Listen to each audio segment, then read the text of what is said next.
got so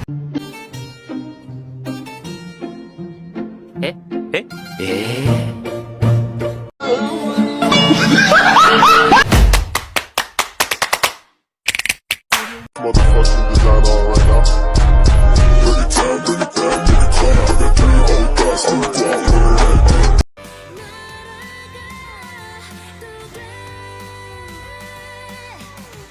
Cerita sejarah adalah teks yang di dalamnya menjelaskan atau menceritakan tentang fakta atau kejadian masa lalu yang menjadi asal muasal sesuatu yang memiliki nilai sejarah. Struktur teks sejarah dibagi menjadi 6. Yang pertama adalah orientasi, adalah penulis mengenalkan pembaca pada tokoh dan latar dalam cerita. Lalu pengungkapan peristiwa adalah tokoh-tokoh mempunyai masalah yang ada di cerita atau masalah awal di cerita. Lalu menuju konflik adalah masalahnya berkembang, masalahnya mulai muncul ke permukaan itu semakin banyak. Yang keempat, puncak konflik, masalah ini mulai memuncak semakin banyak dan runyam, atau intinya berada di sisi konflik klimaks. Lalu penyelesaian, masalah ini adalah penyelesaian masalah dari puncak konflik. Masalah-masalah mulai terselesaikan di akhir dari tokoh tadi atau cerita akhir dari tokoh tadi. Lalu struktur orientasi yang keenam adalah koda, adalah kesimpulan dari sebuah novel.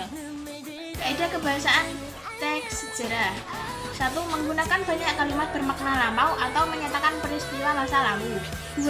Menggunakan konjungsi kronologis temporal, adalah menggunakan kata yang menyatakan urutan waktu. Contoh, setelah itu, mula kemudian. 3. Menggunakan kata kerja material, kata kerja yang menyatakan tindakan. 4. Menggunakan kata kerja tak langsung. Contoh, mengatakan bahwa, menurut, menuturkan. 5. Menggunakan kata kerja mental. Contoh, menginginkan, merasakan, mengharapkan. 6. Menggunakan banyak dialog dengan ditunjukkan pada tanda petik ganda. 7. Menggunakan kata sifat yang menggambarkan tokoh, tempat, atau suasana. Saya, Dani S. Widodo, akan menjelaskan tentang nilai-nilai dalam teks cerita sejarah. Nilai teks cerita sejarah ada 5. Yang pertama, nilai agama. Yang kedua, nilai budaya. Yang ketiga, nilai estetis. Yang keempat, nilai moral atau etik. Yang kelima, nilai sosial. Yang pertama, nilai agama. Nilai agama berkaitan dengan kehidupan beragama manusia. Yang kedua, nilai budaya. Nilai ini berkaitan dengan kehidupan masyarakat, peradaban maupun kebudayaannya.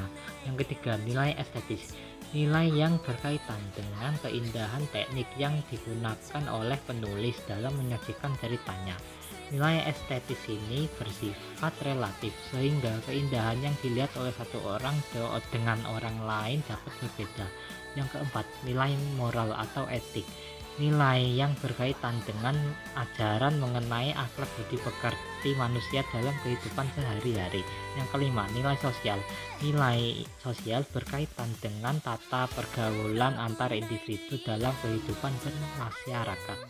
Jenis novel sejarah dibagi menjadi 3, yaitu yang pertama 1. Rekon pribadi, adalah novel yang berisi peristiwa di mana penulis terlibat secara langsung. 2. Rekon faktual, adalah novel yang memuat kejadian nyata seperti eksperimen ilmiah, laporan polisi, dan lain-lain. 3. Rekon imajinasi, adalah novel yang berisi cerita nyata yang disajikan secara lebih rinci. Thanks for watching. Please subscribe.